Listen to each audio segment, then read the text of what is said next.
اس کے بعد پھر لائیو اسٹیج کے اندر گورنمنٹ کے بڑے بڑے پروگرام، جہاں آپ دیکھ لیجئے کہ سب سے بڑا پروگرام وزیر اعظم کا سرکاری پروگرام ہوتا ہے پاکستان ٹیلی ویژن پہ، اس کو بھی کنڈکٹ کرنے کا اعزاز مجھے سرکاری طور پر حاصل ہوا. ریڈیو پاکستان سے تربیت حاصل کی، BBC سے تربیت حاصل کی، اور اس کے علاوہ اردو ریڈیو جرمنی میں بطور پروگرام مینیجر میں نے کام کیا. پاکٹ FM انڈیا کے ساتھ بھی میرے کچھ وینچرز ہوئے. اس کے علاوہ میں نے پنجابی، اردو، انگریزی اور ہندی کے لیے کام کیا. وائس اوورز میں نے کرنے شروع کر دیے، یعنی پس پردہ آواز جو سنتے ہیں آپ ٹی وی کے اندر، ٹی وی کمرشلز میں جتنی بھی پروڈکٹ یا سروسز ہوتی ہیں ان کی جو پس پردہ آوازیں ہوتی ہیں وہ صداکار بن گیا. اور جتنے بھی نون پروڈکٹس ہیں یا جتنے بھی نون برانڈز ہیں ان سب کو تقریباً کسی نہ کسی سطح پہ میں سرو کر چکا ہوں. پھر آپ فلم انڈسٹری کی طرف یا ڈرامہ انڈسٹری کی طرف آئیں تو میں نے بہت ساری فلموں کی ڈبنگ کی ہے، انڈین فلموں کی ڈبنگ کی ہے، کارٹونز بہت زیادہ ڈب کیے ہیں، اور یہ تاحال سلسلہ چل رہا ہے. پھر اس کے ساتھ ساتھ میں نے جو نئے لوگ ہیں اس میدان میں آنے والے ان کی تربیت کرنا شروع کر دی، ان کو سکھانا شروع کر دیا، کیونکہ میں نے محسوس کیا کہ اس میدان کے اندر بہت زیادہ لوگ سکھانے والے موجود نہیں ہیں، اور جو میری طرح کے لوگ آتے ہیں جن کو اللہ تعالیٰ نے یہ صلاحیت بخشی ہوتی ہے وہ اپنی صلاحیت کو مزید نکھارنے کے لیے کسی پلیٹ فارم کی تلاش میں رہتے ہیں. جیسے آپ نے نجم نو آموز کے نام سے ایک پلیٹ فارم بنایا کہ نئے لکھنے والوں کی تربیت کی جا سکے اور ان کی حوصلہ افزائی کی جا سکے، تو میں نے وائس کرافٹ اکیڈمی کے نام سے اپنی اکیڈمی بنائی اور اس میں کمیونیکیشن کی ٹریننگ دینا شروع کی، اور نئے آنے والوں کو وائس اوورز اور ڈبنگ سکھانا شروع کی. اور بہت سارے اسٹوڈنٹ اس وقت بڑے ٹی وی چینلز پر بطور نیوز کاسٹر پرفارم کر رہے ہیں، بطور ڈبنگ آرٹسٹ پرفارم کر رہے ہیں، بطور ہوسٹ پرفارم کر رہے ہیں، اور میں خود بھی اسی منزل کا مسافر ہوں، اور فی الحال کام بھی کر رہا ہوں اور ساتھ ساتھ سکھا بھی رہا ہوں. اچھا، یہ جو ٹرم ہے وائس اوور، یہ اس کو آپ کیسے ڈیفائن کرتے ہیں؟ مطلب اس کی کیا کریڈینشلز ہیں؟ آپ کیا سمجھتے ہیں کہ وائس اوور کیا چیز ہے اور اس کے کیا مقاصد کیا ہوتے ہیں اصل میں؟ دیکھیں، ایک چیز ہوتی ہے گفتگو، جیسے میں اور آپ کر رہے ہیں، یہ عام گفتگو ہے، گپ شپ کہہ سکتے ہیں کسی موضوع کے اوپر. اس کو عمومی طور پر وائس اوور کے زمرے میں نہیں لیا جاتا، صحیح ہے، اسے اس کیٹیگری سے الگ رکھا جاتا ہے. وائس اوور کو ہم کمرشلی وہ سمجھتے ہیں کہ کوئی پروڈکٹ، کوئی سروس، کوئی ایسا ہسٹوریکل ڈاکیومنٹ جس کو آڈیو یا ویڈیو کی شکل میں آپ نے پریزنٹ کرنا ہے یا محفوظ کرنا ہے، تو اس کے پیچھے باقاعدہ طور پر ایکسپریسو اور اسٹریس پازز سے بھرپور جو آواز ہوتی ہے، اور اس کی اسپیسیفک ٹون، سٹائل اور ٹیکسچر میں جو آواز چاہیے وہ اگر ریکارڈ ہوتی ہے تو اس کو ہم وائس اوور کی کیٹیگری میں شمار کرتے ہیں، وہ سمجھتے ہیں. جیسے کوئی پروڈکٹ ہے، آپ پروڈکٹ بیچنے کے لیے بہت ساری کمرشلز آپ سنتے ہیں، وہ کھانے کی ہے، کپڑوں کی ہے، جوتوں کی ہے، کسی بھی چیز کی ہے وہ. اور اس کے علاوہ آپ دیکھتے ہیں سروسز جو پرووائڈ کرتے ہیں، کوئی ادارہ ہے، کوئی شخص ہے، اس کی آپ لے لیتے ہیں شوبز انڈسٹری میں یا انٹرٹینمنٹ انڈسٹری کے اندر پروموز بنتے ہیں، پس پردہ صداکاری ہوتی ہے، جتنے بھی یہ ڈرامے ہوتے ہیں ان کے آپ پروموز سنتے ہیں، تو وہ وائس اوور آرٹسٹ پرفارم کرتے ہیں. اس کے علاوہ اس کی بے شمار کیٹیگریز ہیں. جیسے آپ کسی ہیلپ لائن پہ کال کرتے ہیں تو آگے سے وہ ایک آواز سنائی دیتی ہے کہ السلام علیکم، شام بخیر، میزان بینک کال کرنے کا شکریہ. تو اس طرح کی جو آوازیں آپ سنتے ہیں ان کو IVRs کہتے ہیں. یہ ایک الگ کیٹیگری ہوتی ہے. بک نیریشن ہوتی ہے، جیسے آپ لوگ کتابیں لکھتے ہیں اور ہم ان کو آواز کی صورت میں ڈھالتے ہیں اور سننے والوں تک ان کو پہنچاتے ہیں. تو ایک لمبی چوڑی لسٹ ہے مختلف کیٹیگریز کے اندر جس میں وائس اوور آرٹسٹ پرفارم کرتے ہیں. عام گفتگو کرنے والا، بغیر سیکھا ہوا، جیسے آپ کہتے ہیں کہ ایک شخص کے اندر ٹیلنٹ موجود ہے لیکن رموز و اوقاف سے وہ بے بہرا ہے، اسے عروض کا نہیں پتہ، وہ بے وزن کہتا ہے، تو اسے آپ تب تک شاعر نہیں مانتے جب تک وہ پوری تکنیکی جو لوازمات ہوتے ہیں ان سے لیس نہیں ہو جاتا. تو ہم بھی تب تک اس کو وائس اوور آرٹسٹ کنسیڈر نہیں کرتے جو ٹیلنٹڈ بندہ ہوتا ہے، جب تک وہ پراپر سیکھ نہیں لیتا، اس کو آواز کے زیر و بم، ووکل زونز کا، اس کی ٹیکنیکلٹیز کا پتہ نہیں چل جاتا. تو یہ ہوتا ہے وائس اوور اور یہ ہوتا ہے وائس اوور آرٹسٹ. اچھا، وائس اوور کو ہم پہلی بات کریں کہ پروفیشن کے طور پر لینا، اور اس سے انسان کتنا کما سکتا ہے؟ کتنا کما سکتا ہے، یہ بڑا اچھا سوال ہے، اور یقیناً اس سوال کا جواب سنتے ہی بہت سارے لوگوں کی منگنیاں بھی ہو جائیں گی. تو ہاں، کیونکہ بہت ساری جگہوں پہ جب میں کہتا تھا کہ میں وائس اوور کرتا ہوں تو اس کے ساتھ ایک اور بھی سوال ہوتا تھا کہ اچھا ٹھیک ہے تو کرتے کیا ہے اس کے ساتھ آپ؟ ہاں ٹھیک ہے، کام کیا کرتے ہیں؟ ہاں، ٹھیک ہے وائس اوور آرٹسٹ تو ہیں تو کام کیا کرتے ہیں؟ ہوں، تو میں بتا دوں کہ جو ٹاپ نوچ کے وائس اوور آرٹسٹ ہیں، جو ٹیلنٹڈ ہیں، جنہوں نے محنت کی ہے، وہ پر سیکنڈ چارج کرتے ہیں. اچھا، ہاں کارپوریٹ سیکٹر کی اگر کوئی ایڈ ہے تو ہو سکتا ہے وہ پر سیکنڈ آپ سے 10,000 چارج کر لیں، ایک ہوں، سیکنڈ کا 10,000 بھی چارج کر لیں، کیا لاکھوں میں بھی. بات ہے، ہاں اگر وہ 20 سیکنڈ کی 15 سے 20 سیکنڈ کی ایڈ ہے تو ہو سکتا ہے وہ 1 لاکھ روپے آپ سے چارج کر لیں. تو یہ جتنی بھی کارپوریٹ سیکٹر کی ایڈس آپ سنتے ہیں یہ تھوڑے پیسوں میں نہیں ہوتے، صرف آواز کے اوپر وہ ایڈ چل رہی ہوتی، صحیح، ویژولز کے اوپر نہیں چل رہی ہوتی. ہوں، آواز اس کے اندر رس بھرتی ہے، ہوں، جیسے اس کے پیچھے وہ پورا ایک تاثر بنتا ہے آواز کے ذریعے، اور اس کی اہمیت کو اجاگر کیا جاتا ہے، ابھارا جاتا ہے. آواز کے اندر وہ پرفارمنس ایڈ کی جاتی ہے. Voice over basically voice act ہوتا ہے، ایکٹنگ ہوتی ہے جو آواز کے ذریعے کی جاتی ہے. اس کے اندر ہندی کے اندر نورسا کہتے ہیں، 9 قسم کے ایموشنز ہوتے ہیں جو ایکٹنگ میں ہوتے ہیں. اداکاری یا صداکاری، ان دونوں کے اندر 9 قسم کے ایموشنز ہوتے ہیں. ٹھیک ہے، ان کو 9 ایموشنز آف ایکٹنگ بھی کہتے ہیں، نورسا اس کو ہندی میں کہتے ہیں. جیسے ڈرنا، گھبرانا، رومانسزم اور فیئرزم، یہ سارے، اور ایک ہوتا ہے کریج کا. یہ 9 قسم کے ایموشنز ہوتے ہیں جو انسان پرفارم کرتا ہے یا اس کو محسوس ہوتے ہیں. انسان کے 9 قسم کے محسوسات ہوتے ہیں جن کو اکارڈنگلی ہم ان پٹ کرتے ہیں اس کمرشل کے اندر یا اس پرفارمنس کے اندر جو ہمیں اسکرپٹ دیا کیا ہوتا ہے. لائک اگر کوئی ایک عام بندہ کہتا ہے کہ خوشی کے موقع پر کچھ میٹھا ہو جائے تو اس کے اندر اتنا مزہ نہیں آئے گا. وہ آپ جتنا مرضی میٹھا لگا لیں، ویڈیو کے اندر جتنی مرضی اچھی بالکل ایڈیٹنگ ٹھیک ہے، کرتے ہیں، تو ایک اتھینٹک آواز جب آتی ہے، ایک پرتاثیر آواز جب آتی ہے اور وہ اس طرح کہتا ہے خوشی کے موقع پر کچھ میٹھا ہو جائے، تو یوں لگتا ہے کہ میٹھا آپ کے کانوں کے راستے آپ کے منہ میں گھل گیا ہے، واہ، اس کا ذائقہ آپ کو اپنی زبان پر محسوس ہوتا ہے.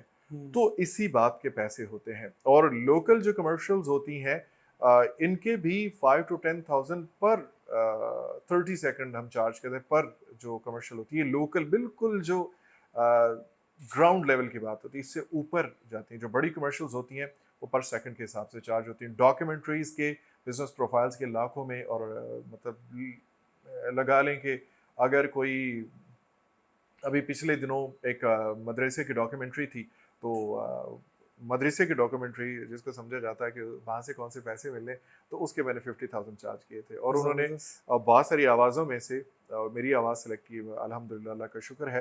تو آپ کو پہلے اپنے آپ پیش کرنا پڑتا ہے اور پھر وہاں آپ کی سلیکشن ہوتی ہے.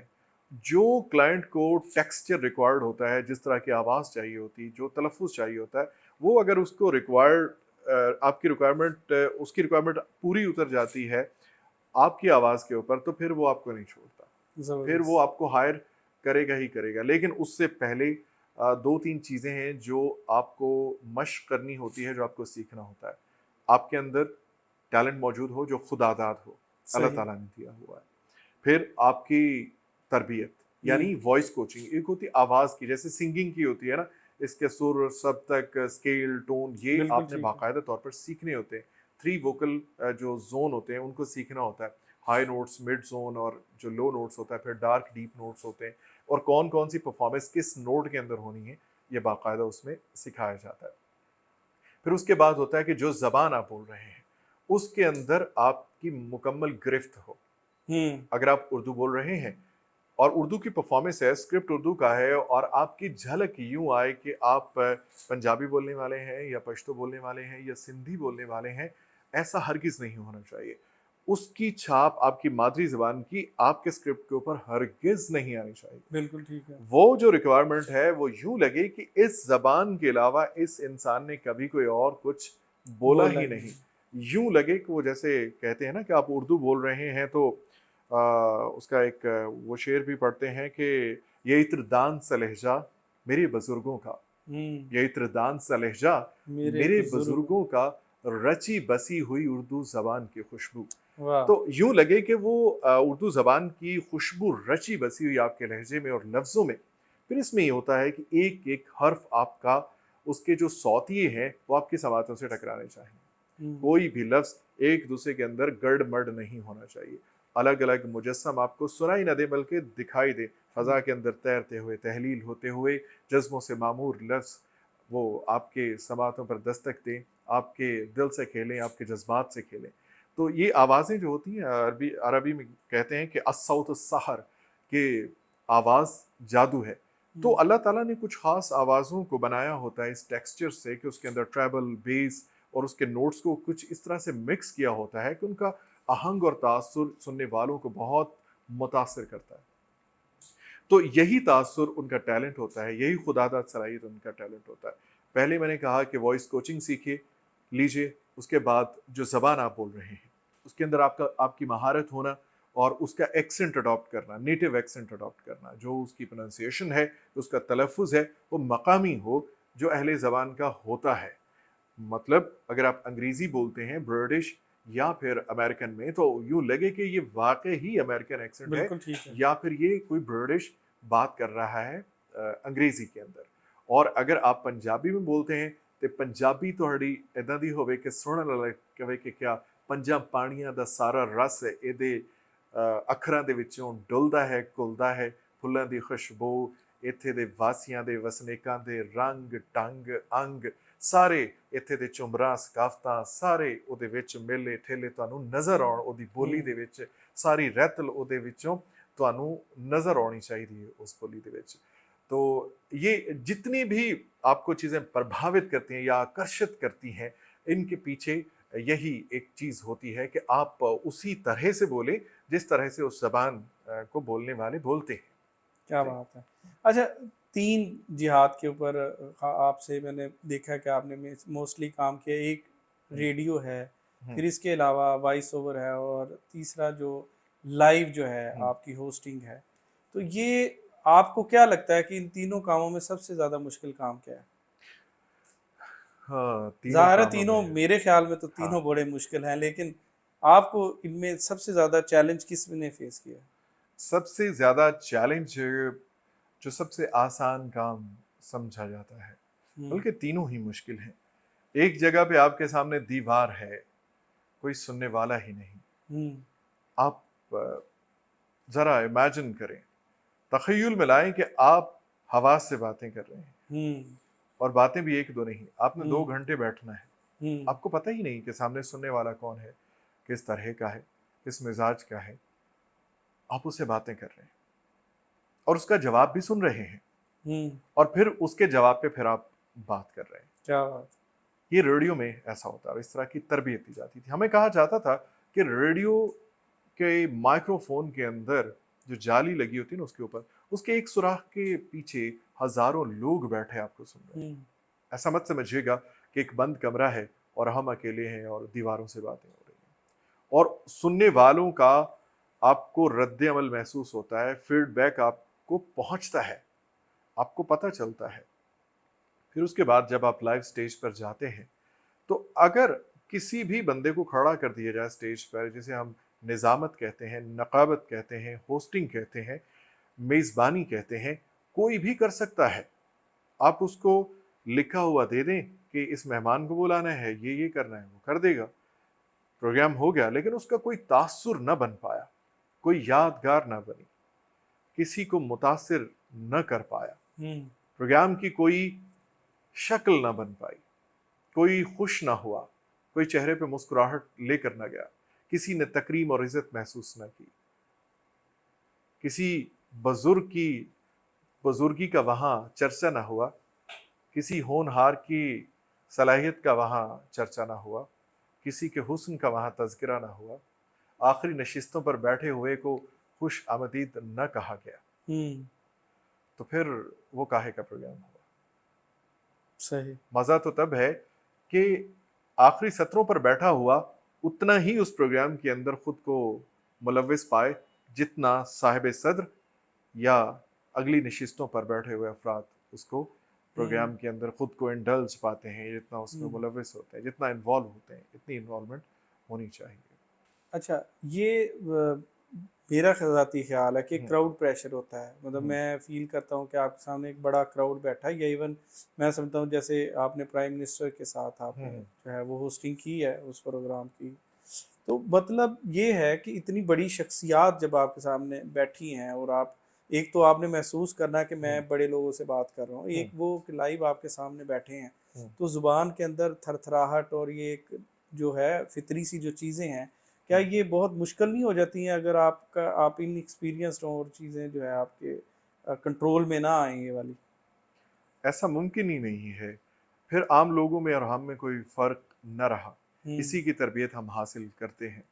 اور بات بالکل درست ہے کہ دیکھیں لائیو پروگرام چل رہا ہے، سرکاری آپ کے نیشنل ٹی وی کے اوپر سرکاری سطح کا پروگرام، ملک کے وزیر اعظم کا پروگرام، اور آپ اس کو پریزنٹ کر رہے ہیں سٹیج پر کھڑے بالکل۔ ہو کر، اور پوری فیڈرل کیبنٹ بیٹھی ہوئی ہے، تو اس کے اندر آپ کے سارے نجی چینل اس کو کوریج دے رہے ہیں، سرکاری چینل کے اوپر آپ کا پروگرام لائیو چل رہا ہے، اور اس میں غلطی کی گنجائش، اور جیسے طارق عزیز صاحب کہتے تھے غلطی گنجائش نشتہ، تو اس میں غلطی کی گنجائش ہوتی ہی نہیں۔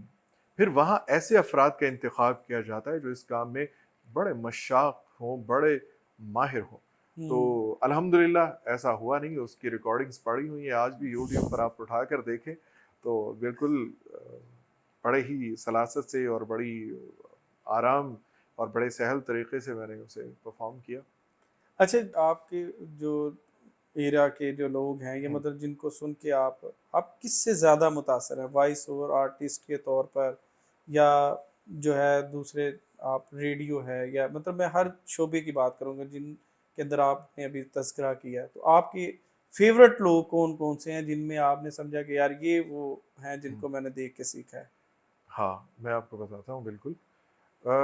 بہت سارے لوگ ہوتے ہیں جن سے آپ سیکھتے ہیں، ایک وہ ہوتے ہیں جو اس فیلڈ کے، اس شعبے کے ماہرین ہوتے ہیں، ایک عام بندہ ہوتا ہے، ایک وہ ہوتا ہے جو ان جیسا بننے کی کوشش کر رہا ہوتا ہے لیکن خداداد صلاحیت سے محروم ہوتا ہے۔ ان تینوں لوگوں سے آپ سیکھتے ہیں۔ صحیح۔ آپ اب سوچ رہے ہوں گے کہ عام لوگوں سے کیسے سیکھتے ہیں؟ عام لوگوں سے آپ سیکھتے ہیں کہ یہ کام نہیں کرنا۔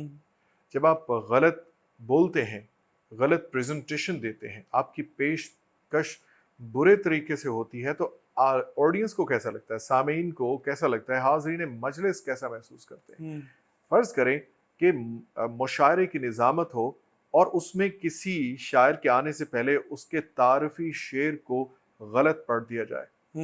جی نجم کو بلانے جا رہا ہے ایک نظامت کرنے والا، مشاعرے کے اندر ہال کھچا کھچ بھرا ہوا ہے، اور مشاعرے سے ان کے آنے سے قبل جو نظامت کرنے والا ہے وہ تعارفی شعر غلط پڑھ دیتا ہے، ٹھیک ہے۔ یا کسی ایسی جگہ توقف اور تشدید دے دیتا ہے، سٹریس اور پاز ایسی جگہ دے دیتا ہے جہاں شاعر نے نہیں دیا، تو وہ مطلب الٹ گیا، شعر کا وزن بھی خراب ہوگا، اور یہ بڑی تکنیکی چیزیں ہوتی ہیں۔ آج کل میں معذرت کے ساتھ کہنا چاہتا ہوں کہ بہت سارے لوگ مشاعروں کی نظامت کرتے ہیں۔ مجھے آپ نے پوچھا کہ سب سے مشکل کام، مجھے سب سے مشکل کام یہ لگتا ہے اب تک۔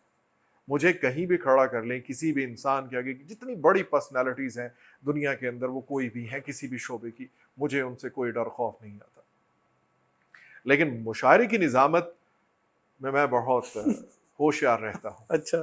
ہاں، یہ نہیں ہے کہ لکھنے والے سے بھی غلط ہو سکتا ہے، وہ غلط بول بھی سکتا ہے، اور انسان کی تعریف یہی ہے، بنی آدم کی تعریف یہی ہے کہ وہ غلطی کرے گا، دہرائے گا، لیکن پھر بھی میں وہاں بہت محتاط رہتا ہوں۔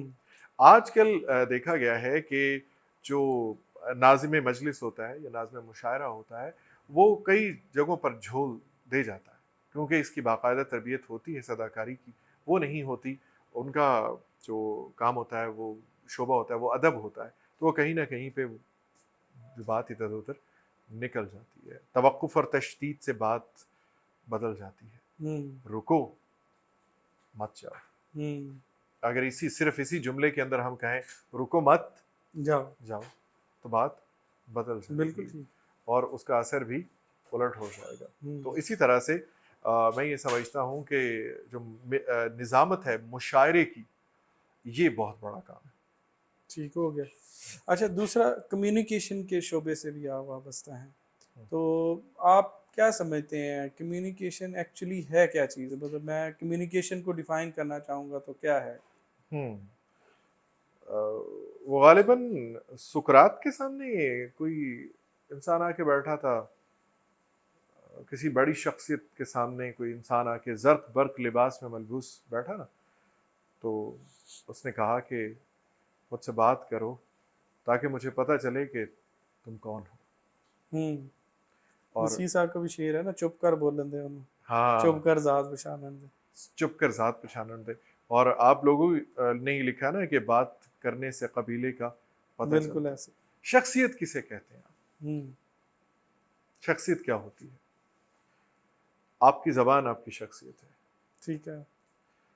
آپ کی میں آپ کو ایک چھوٹی سی بات بتاتا ہوں کہ معاشرے کے اندر 90 سے 99% جو دکھ ہیں وہ آپ کی زبان سے پہنچتے ہیں۔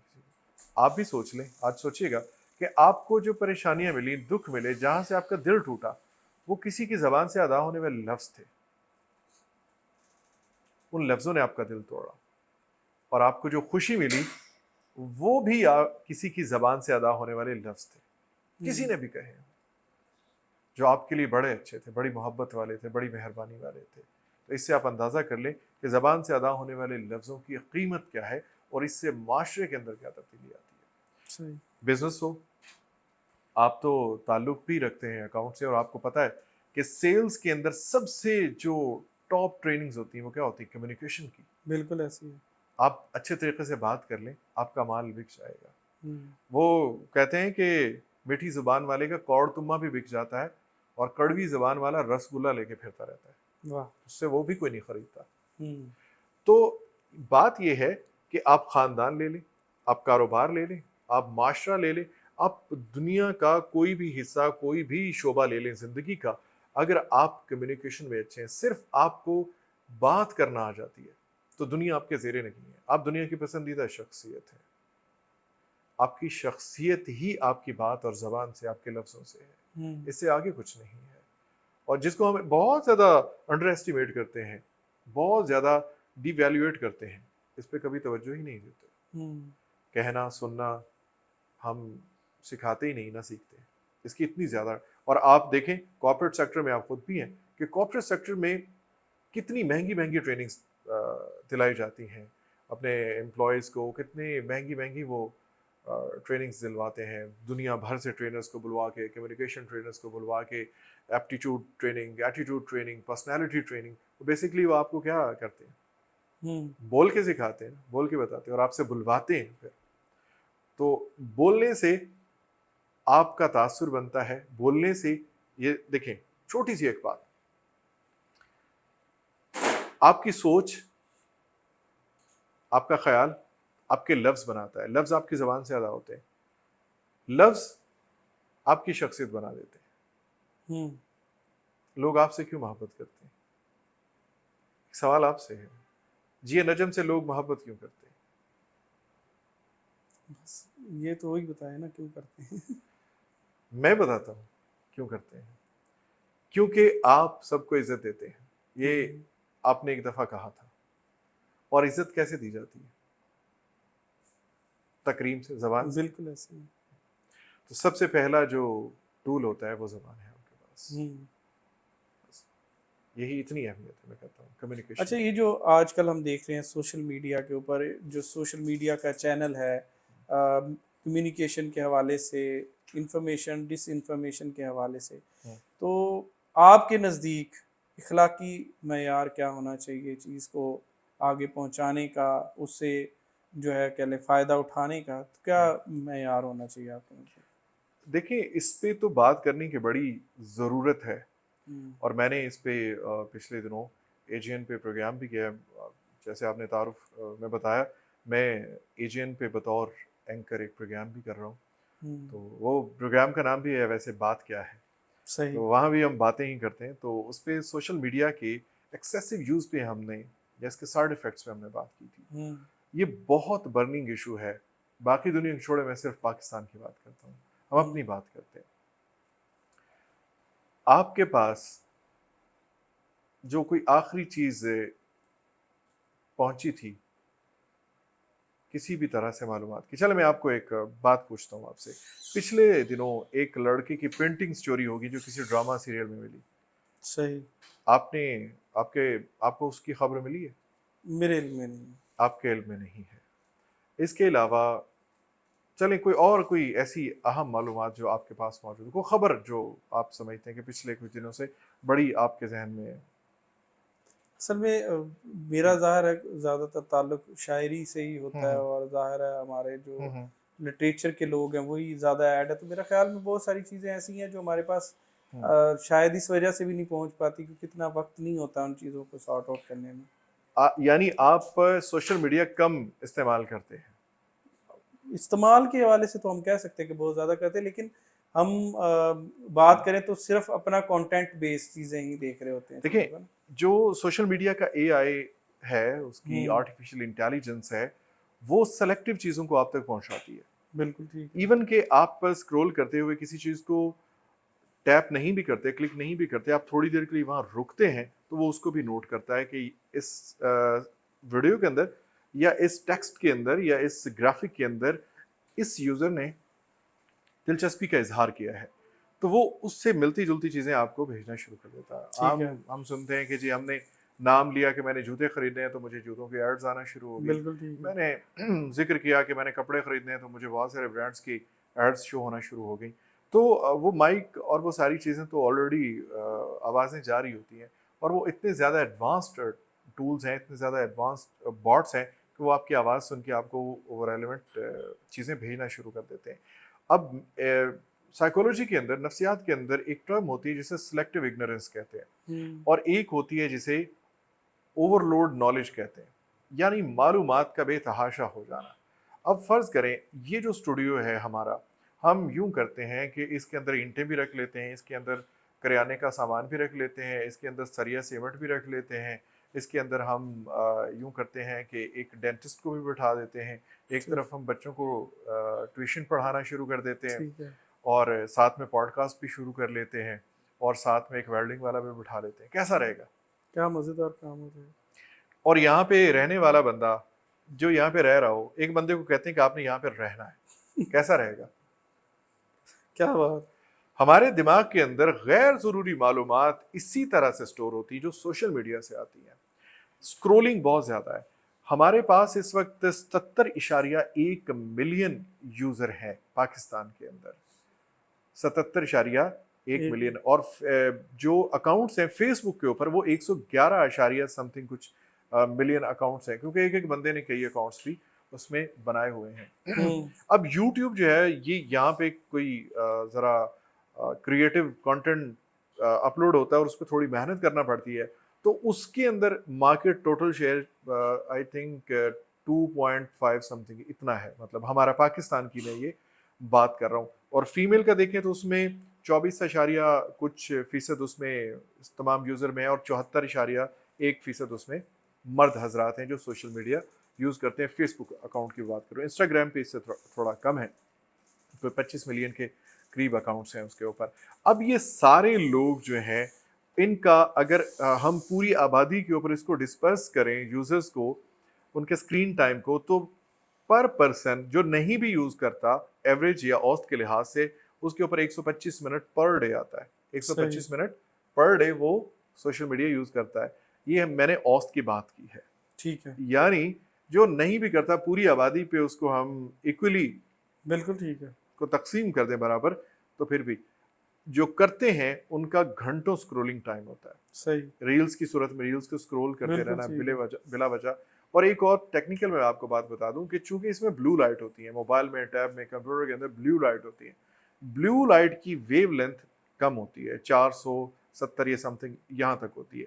بلو لائٹ جو ہوتی ہے یہ آپ کے دماغ کو جگا کے رکھتی ہے، یہ آپ کے دماغ کو الرٹ کرتی ہے، یہ آپ کو ڈیسیو کرتی ہے کہ ابھی دن ہے۔ بلو لائٹ ہماری آنکھوں سے، آپٹک نرو سے ہوتی ہے، ہمارے برین کو یہ میسج دیتی ہے کہ ابھی دن ہے، اسے ڈیسیو کرتی ہے۔ آپ دیکھ لیجئے گا کہ جو لوگ موبائل یوز کرتے ہیں ان کی نیند اڑ جاتی ہے، انسومنیا کا شکار ہو جاتے ہیں۔ اس کا ویسے ایک تو طریقہ یہ ہے کہ آپ ریڈ کلر کے جو بلب ہیں چھوٹے، جن کو 0 واٹ کے بلب کہتے ہیں، وہ اگر لگائیں گے تو آپ کو ذرا نیند جلدی آ جائے گی، کیونکہ اس کی ویو لینتھ زیادہ ہوتی ہے۔ پہلے آیا بھی کرتے تھے، اب وہ ختم ہو گئے۔ اور جتنی بھی وائٹ لائٹ یا بلو لائٹ ہوتی ہے یہ بھی ڈیسیو کرتی ہے، چونکہ ان کی ویو لینتھ کم ہوتی ہے تو یہ ہمارے برین کو ڈیسیو کر دیتی ہے، دھوکہ دیتی ہے کہ ابھی دن ہی ہے، جاگتے رہو۔ ہاں، اور یہ ہماری ڈیوائس جتنے بھی گیجٹس ہیں، موبائل فون ہیں، ہمارے ٹیبس ہیں، کمپیوٹرز ہیں، ان سے بلو لائٹ جو نکلتی ہے، یہ جو میں نے اینک پہنی ہوئی، یہ بھی بیسکلی بلو لائٹ کو بلاک کرنے کے لیے پہنی ہوئی ہے. اس سے آنکھیں بھی نہیں تھکتی، دماغ بھی نہیں تھکتا، اور دماغ دھوکہ بھی نہیں کھاتا. تو یہ فزیکلی بھی ہارمفل ہمارے لیے ہو رہا ہے اور مینٹلی بھی ہارمفل ہو رہا ہے. دیکھیں میکسیمم کیا ہوتا ہے، ایک بندہ جس کے پاس کوئی کام نہیں، ایک خبر کو جانچنے کے لیے، اس کی ویریفیکیشن کے لیے اس کے پاس تو پلیٹ فارم ہی نہیں، وہ شیئر کرے گا. کوئی افواہ آ جاتی ہے، کوئی مذہبی خبر آ جاتی ہے، اس سے کیا ہوتا ہے، معاشرے میں انتشار پھیلتا ہے. آپ نے دیکھا ہے کہ لوگوں کا عمومی رویہ اب نرم نہیں رہا بلکہ اگریسو ہو گیا. ہر بندہ آپ کو چڑا ہوا محسوس ہوگا. آپ اسے کوئی بات کر کے دیکھیں، وہ کہے سانو پتا ہے گا، وہ میں ویکھیا ہے گا، میں بھی فیس بک تے ویڈیو ویکھی ہے. مطلب ان کے پاس نالج کی کریڈیبلٹی کیا ہوتی ہے؟ فیس بک، سوشل میڈیا. جی میں ویکھیا، بس میں ویکھیا ہے، میں بھی ویکھیا ہے. تقریریں سن رہے ہوتے ہیں، فیک ویڈیوز دیکھ رہے ہوتے ہیں، تصویروں کو بھی اب تو بہت مینیپولیٹ کیا ٹیکنالوجی، جاتا اب تو ہے، ویڈیو کے اندر بھی مطلب وہ بندہ چینج کر ڈیپ دیتے ہیں، فیک فیک چیزیں چل ویڈیوز رہی بنائی ہیں. جاتی ہیں، وہ چینج کر دی جاتی ہیں. اور آپ کے اور میرے پاس جو نان ٹیکنیکل بندے ہیں، جن کو بہت زیادہ نہیں پتا، ہم سے بھی گئے گزرے لوگ ہیں، ان کے پاس کیا نالج ہے؟ انہوں نے دیکھنا اور بلیو کر لینا. بلیو، بالکل. پرانے وقتوں میں اخبار پہ جو لکھا ہوا آتا تھا، بزرگ اس کو یقین مانتے تھے کہ یہ غلط نہیں ہو سکتا، اخبار پہ آیا لکھا ہوا، ذمہ دار لوگوں نے لکھا ہے. اور وہ جنریشن اب بھی یہی سمجھتی ہے کہ جو ٹی وی پہ آ رہی ہو، اسے ٹی وی سمجھتے ہیں اسکرین کو، کہ جو اسکرین پہ آ رہا ہے چیز، یہ غلط نہیں ہو سکتی. اس میں فیک ویڈیوز ہوتی ہیں، فیک اس کے اندر کنٹینٹ ہوتا ہے، ریلز ہوتی ہیں. اور دوسری طرف جو سب سے زیادہ نقصان سوشل میڈیا کے ایکسیسو یوز کا ہو رہا ہے، وہ یہ ہو رہا ہے کہ جو یوٹیوبرز نے ولاگز بنانے شروع کر دیے ہیں اپنے گھر کے اور اپنے لائف سٹائل تو کے. گھر پہ چلے گئے ہیں، نہیں جی، واش روم تک چلے گئے ہیں. اور واش روم کے بعد حجلہ عروسی میں کہوں گا کہ وہاں تک، شادی کے بعد جو پہلی رات کا اہتمام ہوتا ہے، جو انسان کی میں کہتا ہوں کہ پوری زندگی کی ایک یادگار وہ اس کی ہوتی ہے اپنے ہم سفر کے ساتھ، وہ اس کو بھی وہ یادگار ہی بنا رہے ہوتے ہیں نا، دنیا کے لیے بنا رہے ہوتے ہیں. اب اس سے کیا ہوتا ہے کہ جو نوجوان ذہن ہوتے ہیں وہ اس سے متاثر ہوتے ہیں. وہ سمجھتے ہیں کہ پڑھنے کی ضرورت نہیں ہے، محنت کرنے کی ضرورت نہیں، کاروبار کرنے کی ضرورت نہیں. چند دن پہلے اس کو کوئی نہیں پوچھتا تھا، اور اب یہ گاڑیوں میں گھوم رہے ہیں، ادھر ادھر جا رہے ہیں، سیر کرنے کے لیے جا رہے ہیں. فیسینیٹ، ان کو گلوریفائی کیا جاتا ہے. اور دوسری طرف ہمارا میڈیا بھی ان کو گلوریفائی کرتا ہے، ان لوگوں کو. اب جب ان کو پلیٹ فارمز پر بلایا جاتا ہے، پروگرامز میں ان کو مہمانوں کے طور پر بلایا جاتا ہے، جن کا میکسیمم امپیکٹ سوسائٹی میں یہ ہے کہ انہوں نے سوسائٹی کو گالیاں دینا سکھائی ہوتی ہیں. ٹھیک ہے. اور ابھی ریسنٹلی یہ ایک کلب بن چکا ہے. آپ ٹوٹل جتنے بھی ولاگرز ہیں اس ٹائپ کا ولاگز بناتے ہیں، آپ ان کا امپیکٹ پوچھیں اور ان کا ان پٹ پوچھیں کہ انہوں نے سوسائٹی کو کیا دیا ہے. انٹرٹینمنٹ دی ہے، ایجوکیشن دی ہے، انہوں نے اپنے کلچر کو اجاگر کیا، اپنی ثقافت کو پوری دنیا کو دکھایا. کیا مطلب ان کا ان پٹ کیا تھا؟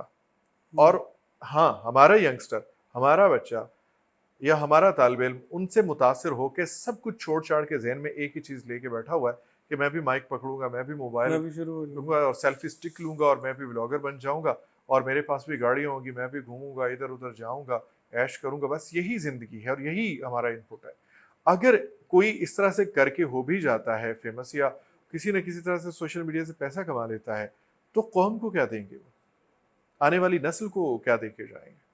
یہی کچھ. اور کتنے لوگ ایسے بن جائیں گے، ساری قوم مسخرہ میرا خیال بنے گی. پوائنٹس میں ہوگا کوئی، مطلب جتنے لوگ یہ شروع کرتے ہیں کام، اور بہت سارے لوگ تو میرے خیال میں آپ نے شاید، کب سے کام شروع کیا ہوا ہے؟ میرا خیال ہم تو یہ 5 سال کتنا عرصہ ہو گیا؟ 5 سال سے یہ کام کر رہے ہیں. کتنی محنت کر رہے ہیں؟ بہت زیادہ، دن رات محنت ہوتی ہے اس کے اوپر. آپ بھی کوئی اس طرح کا کام کرتے تو اب تک فیمس ہو چکے ہوتے. فیمس تو آپ ماشاءاللہ ہیں، لیکن اس طرح سے ہو چکے ہوتے جس طرح سے. جی درست کہہ رہے ہیں. شارٹ وے ہے نا، کہ مطلب آپ بڑے آرام سے وہ چیزیں کریں جو کہ بس لوگوں کو ہنسائیں، شروع میں ہنسائیں، پھر بعد میں آپ جو مرضی، مطلب ان کو صرف ایک چسکا جو ہے وہ دیں، بس کچھ نہیں. اور جی اے نجم کے باہر ادبی لوگوں کی، پڑھے لکھے لوگوں کی، پی ایچ ڈی اسکالرز کی یا میرے جیسے طالب علموں کی ملاقات نہ ہوتی، بلکہ یہاں پہ جمع غفیر ہوتا لڑکوں اور لڑکیوں کا، اور سیلفیاں لے رہے ہوتے.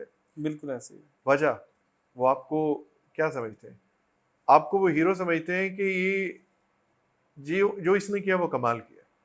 کیونکہ اس کو میڈیا گلوریفائی کرتا ہے, سوشل میڈیا اس کو گلوریفائی کرتا ہے. دیکھیں ایک چیز ہے, ہم ایک پلیٹ فارم بناتے ہیں, ایک مشین بناتے ہیں, ایک آٹا پیسنے کی مشین بناتے ہیں, اس کو چلا دیتے ہیں, 24 گھنٹے چل رہی ہے, خالی چلتی رہے گی؟ بالکل, اس کے اندر کچھ نہ کچھ ڈالنا پڑے گا. ڈیفینیٹلی. تو یہ سوشل میڈیا کنزپشن کرنے کے لیے یہ کنٹینٹ چاہیے, لیکن اس میں تمیز نہیں ہو رہی کہ کیا اس کو انپٹ دیا جائے, اور اس کے علاوہ کنزپشن کے اوپر بھی کوئی قدغن ابھی تک فی اچھا, الحال اس نہیں میں ملے. ایک اور اہم سوال جی. وہ یہ ہے, کیا یہ اس وجہ سے نہیں ہے کہ جینون لوگوں نے سوشل میڈیا کو حرام قرار دے دیا ہے؟ مطلب فار ایگزامپل میں شاعر کمیونٹی کی بات کروں, آج سے کچھ عرصہ پہلے میری ایک جو سب سے بڑی لڑائی تھی وہ یہ تھی کہ آپ نے اس پلیٹ فارم کو جو ہے وہ کیوں حرام قرار دیا ہوا ہے اور کیوں اس کو بے سود قرار دیا ہوا ہے, جس کا نتیجہ یہ ہے کہ نان جینون لوگ جو ہے, اب خیر کچھ اچھے لوگ بھی جو ہے ٹک ٹاک پر شاعروں کی صورت میں موجود ہیں, لیکن آپ کو جب شاعر اچھا موجود ہی نہیں ہوگا ٹک ٹاک کے اوپر, اس کی شاعری موجود ہی نہیں ہوگی, تو نان جینون لوگ آگے آئیں گے. تو کیا یہ پلیٹ فارم خالی چھوڑ دینا بھی اس کی ایک سب سے بڑی وجہ ہے؟ خوبصورت محل بن گیا, اس میں کوئی بسیرا نہیں کر رہا, تو کیا ہوگا؟ کون کرے گا بسیرا؟ بالکل ایسی ہے, چمگادڑے بالکل ایسی ہے, اور مکڑیاں اس میں جالے بنائیں گی, تو پھر آپ روتے کیوں ہیں؟ بالکل صحیح.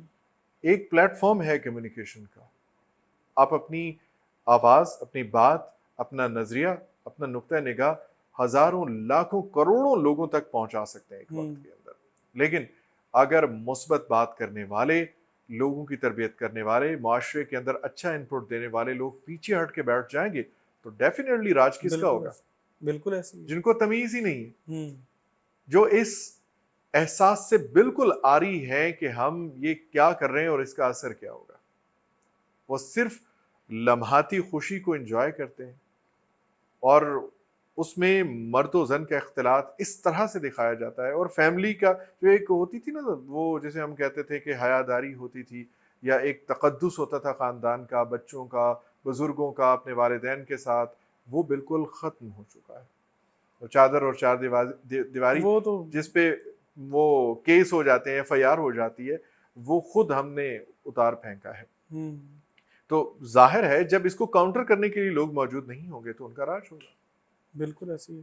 اچھا, دوسرے نمبر پہ ہم اگر بات کریں کہ جو سوشل میڈیا ہے, اب سوشل میڈیا پہ ہم اگر کانٹینٹ دیکھیں دوسری جنریشنز کا, ان کا کانٹینٹ, فار ایگزامپل ہم ڈانس کے کانٹینٹ کی بات کر لیں, ان کا ہائی پروفیشنل قسم کے وہ سیکھے ہوئے لوگ وہ وہاں پر آ کے, اور وہ پھر بھی ان کو بڑی مشکل ہوتی ہے اپنی پذیرائی حاصل کرنے میں لوگوں کو, لیکن یہاں پر آ کر ایک آڑا تیڑا جو ہے وہ حرکت کی, جس کو ڈانس کا نام دیا, اور آپ وائرل ہو گئے یہاں پہ. تو کیا یہ سمجھتے ہیں آپ کہ یہاں پر اصل میں وہی پہلے والے سوال سے ہی ریلیونسی, کہ یہ کیا ہمارے پاس وہ نالج نہیں ہے, ٹھیک ہے, یا تو آپ اس آرٹ فارم کو مکمل اڈاپٹ کر کے اس کو کریں, یا آپ اس کو بالکل ہی جو ہے منع کر دیں, یہ بیچ والا نقصان نہیں کر رہا. اقبال محترم نے کہا تھا کہ معجزہ فن کی ہے خون جگر سے نمود.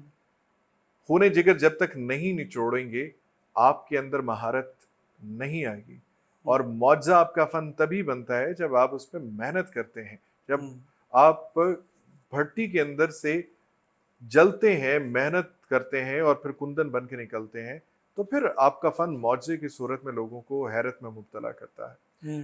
تو دیکھیں یہ نہ تو فن ہے, نہ ہی مجھے تو اس کے لیے لفظ بھی نہیں ملتے کہ یہ کیا ہے.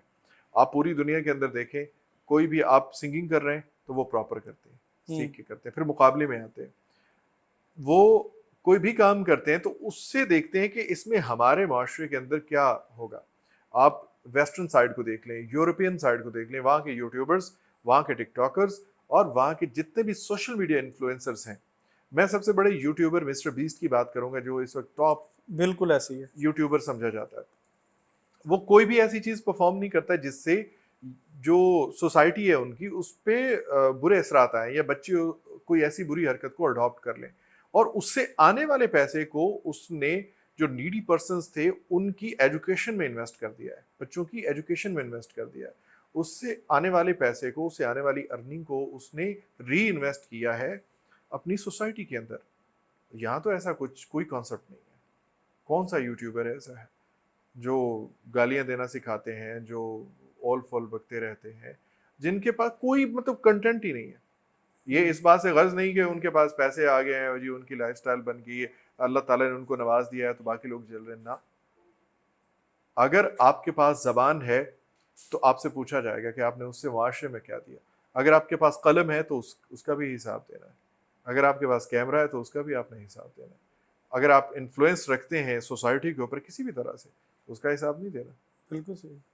آپ معاشرے کو دے کے کیا جا رہے ہیں, انسانوں کو دے کے کیا جا رہے ہیں, اس دنیا میں کیا چھوڑ کے جا رہے ہیں. اچھا, اب میرا خیال ہے شاید ہم جس ٹاپک کو لے کے چل رہے ہیں یا یہ جو معلومات ہے اس کے اوپر مزید بھی ہم نشستیں انشاءاللہ رکھیں گے. انشاءاللہ. تو میں آخر میں آپ سے چاہوں گا کہ آپ نے جتنے یہ جو ہے ایریاز جو ہے آپ نے دیکھے ہیں, تو میں چاہوں گا ان میں چھوٹا چھوٹا ہمیں ذرا نا لطف دیں. لائک میں کہوں کہ آپ نے ایک کارٹون کی وائس اوور کی ہے تو اس کا کریکٹر اور کوئی ایک دو ڈائلاگ اس کے ہمیں جو ہے بتائیں. اسی طرح جو آپ نے وہ کیا کہتے ہیں وائس اوور میں مختلف شاعروں کی آپ پڑھتے رہے, جس شاعر کی آپ کو کوئی نظم یا جو ہے وہ غزل پسند ہے تو آپ ہمیں وہ ریسائٹ کر کے جو ہے سنائیں گے تو ہمیں بڑا اچھا لگے گا.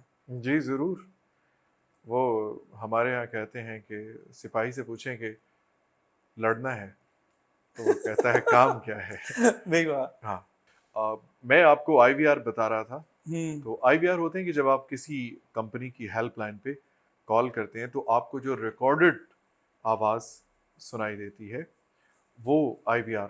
چلے ہم اس کو کمپنی کا نام نجم فیلوز ہی رکھ لیتے ہیں. ہاں, تو جب آپ کو کوئی کال کرے گا تو آگے سے آواز آئے گی, السلام علیکم, شام بخیر, نجم فیلوز میں خوش آمدید. شاعروں کی معلومات کے لیے 1 دبائیے, جی نجم سے بات کرنے کے لیے 2 دبائیے, نئی غزل یا نظم سننے کے لیے 3 دبائیے, مطبوعات کی معلومات کے لیے 4 دبائیے, ہمارے آن لائن نمائندے سے بات کرنے کے لیے 0 دبائیے. اس مینیو کو دوبارہ سننے کے لیے # دبائیے. بہت اچھے بہت اچھے بہت اچھے. میں کاپی رائٹ دے دوں گا, آپ نے اس کو استعمال نہیں کرنا. بہت اچھے, ٹھیک ہے. اچھا, ہمارے ادھر جو نجم فیلوز کے مینیجر ہیں وہ کیف صاحب, وہ کہہ رہے ہیں کہ بھئی مجھے آپ نے اس پوڈ کاسٹ میں لانا. تو میں ان کی ابھی ریسنٹلی مشہور ہوئی ہے, انہوں نے نمکو ایک جو ہے برانڈ متعارف کرایا کیف نمکو کے نام سے. تو اگر ہم اس کو مارکیٹ کرنا چاہیں تو کیسا ہے؟ اس کا چونکہ میں اسکرپٹ رائٹر بھی ہوں تو ایک سٹوری بورڈ ہم بنائیں گے اس کا اس طرح سے کہ ایک شخص اٹھتا ہے, اس کے بال بکھرے ہوئے میرے جیسے, اور ایسے وہ انگڑائی لیتا ہے اور باہر دیکھتا ہے تو اس کو ساری چیزیں بلیک اینڈ وائٹ نظر آ رہی ہیں. اچھا. اور اس کو وہ پیٹ پہ ہاتھ مارتا ہے, وہ باہر جاتا ہے تو ہر ایک چیز چکھ رہا ہے جو لگی ہوئی ہے خانچہ فروشوں کی دکانوں پہ, تو ہر چیز وہ پھینکتا جاتا ہے, ہر چیز اس کو پھیکی لگ رہی ہے. ٹھیک ہے. تو وہ باہر نکل کے دیکھتا ہے تو دنیا ہے بے رونق, بے ذائقہ, ہر چیز ہے پھیکی. اور ایک دم سے وہ کیف نمکو پڑی ہوتی ہے, وہ اٹھا کے منہ میں ڈالتا ہے, تو وہ جیسے منہ میں ڈالتا ہے تو وہ چیخ مار دیتا ہے اور بال اس کے کھڑے ہو جاتے ہیں. اور وہ چیخ مار کے اس کے پیچھے بیک گراؤنڈ میں آواز آتی ہے, کیف نمکو کانوں سے دھواں نکال دے. بہت اچھے بہت اچھے. واہ واہ واہ. دیکھیں یہ اب آئیڈیا چوری نہ ہو جائے, کوئی نمکو والا آپ کو پتا ہماری یہ آئیڈیاز ہی تو بکتے. بہت اچھے. اچھا, اور اس کو آپ نے کیف کو چارج کرنے ہیں اس کے پیسے؟ تو ابھی میں جو فاسٹ فوڈ آؤٹ لیٹس بہت سارے بن گئے, میں نے بڑی بڑی فاسٹ فوڈ آؤٹ لیٹس ہیں, وہ نام میں نہیں لوں گا لیکن آپ کو پتہ چل جائے گا. میں تیرا نام نہ لوں پھر بھی لوگ پہچانے, تو آپ کو پتہ چل جائے گا کہ کون کون سی فاسٹ فوڈ آؤٹ لیٹ میں آپ نے یہ سنی ہوگی. Like feel free to call for yummy and delicious delivery, the best pizza in the town. So اس طرح کی جو کمرشلز آپ سنتے ہیں بالکل بالکل ایسا. وہ, اور اس کے علاوہ جو انسٹرکشنز ہوتی ہیں کسی بھی سرکاری سطح کے اوپر اناؤنسمنٹس چل رہی ہوتی ہیں, وہ بھی اسی طرح سے ہوتی ہیں کہ ہائی ویز پر جانے والے ڈرائیورز کو مطلع کیا جاتا ہے کہ بارش ہو رہی ہے, اپنی گاڑیوں کی رفتار دھیمی رکھیں اور لائٹس کم رکھیں. مطلب اس طرح کی وہ جو انسٹرکشنز ہوتی ہیں, تو ہمارے پاس اسکرپٹ آتا ہے تو اس کو ہم پڑھ دیتے ہیں. ہمارے پاس مختلف طرح کا اسکرپٹ آتا ہے. وہ کارٹون کریکٹر جو آپ نے جو ہے وہ کون سا والا ہاں کیا ہے وہ اور اس کی کچھ ڈائلاگس؟ ہاں چلو کشتی میں بیٹھ جاؤ, خزانے کا نقشہ کس کے پاس ہے؟ وہ تو میرے پاس ہے.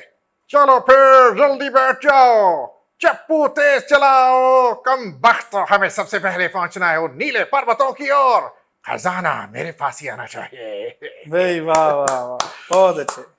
اس میں پتہ نہیں چلتا, سم ٹائم یہ ہوتا ہے کہ وہ ہم کیریکٹر کر رہے ہوتے ہیں تو کیریکٹر کو اڈاپٹ کرنا ہوتا ہے, تو سم ٹائم وہ چونکہ اینیملس کے اوپر اینیمیٹڈ موویز کے اوپر ہوتے ہیں تو وہ بڑا اسٹوڈیو کے اندر ہم اس کو بڑا انجوائے کر رہے ہوتے ہیں پرفارم کرتے ہوئے.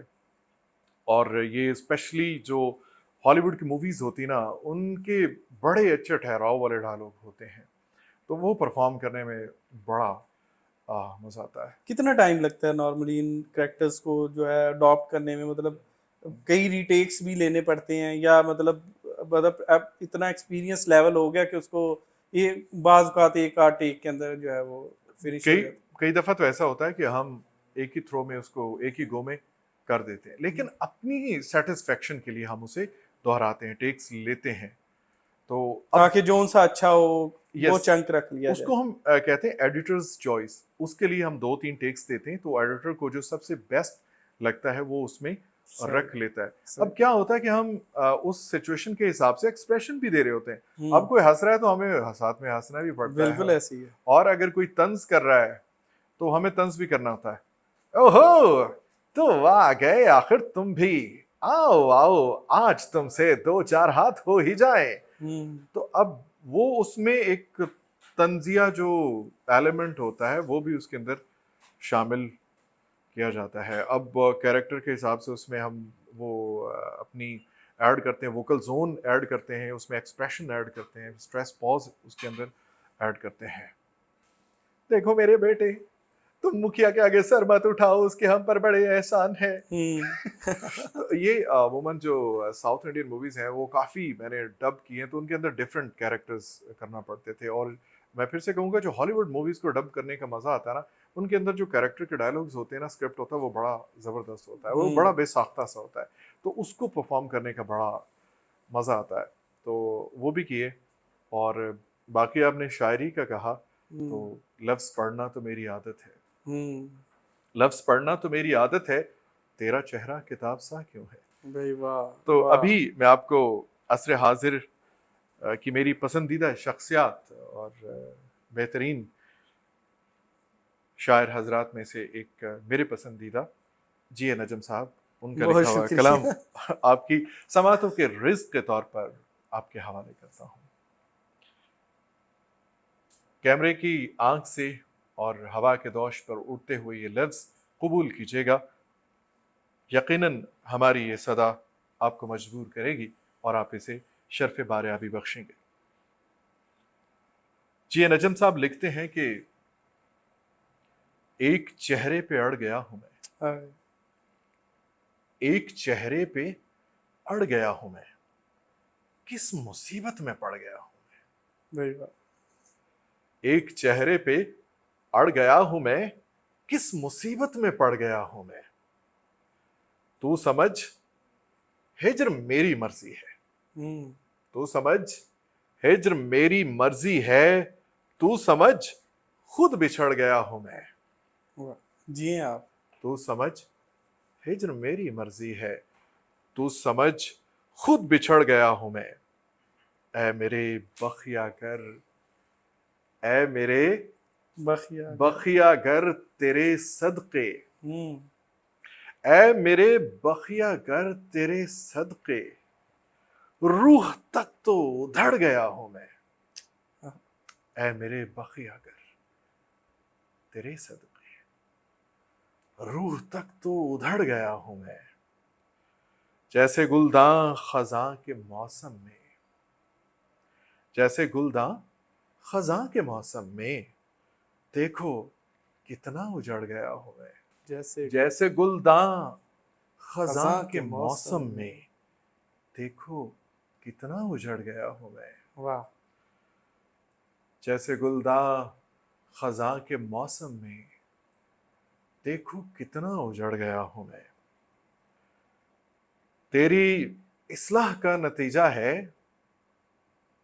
تیری اصلاح کا نتیجہ ہے اس قدر جو بگڑ گیا ہوں میں.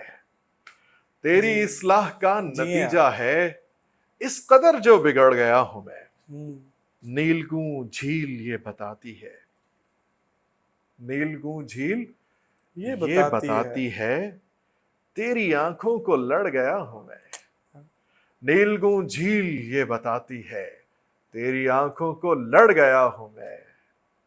ایک چہرے پہ اڑ گیا ہوں میں. ایک دوجے کو پھول دیتے ہیں، آ محبت کو طول دیتے ہیں. اور ان کا جو کام ہے وہ اہل سیاست جانے، میرا پیغام محبت ہے جہاں تک پہنچے. بہت بہت شکریہ آپ کا، سلامت رہیں. احباب گرامی، بہت خوبصورت بات چیت ہوئی. سومی بابو نے بڑے اہم ٹاپکس کے اوپر، وائس اوور کے اوپر اور سوشل ایشوز کے اوپر بڑی کھل کے بات کی، اور یہ سلسلہ ہم انشاءاللہ جاری و ساری رکھیں گے. میری دعا ہے کہ اللہ تعالیٰ آپ کو اور آپ کے اہل خانہ کو اپنے حفظ و امان میں رکھے اور ہر مشکل اور ہر آفت سے اپنی پناہ میں رکھے. والسلام.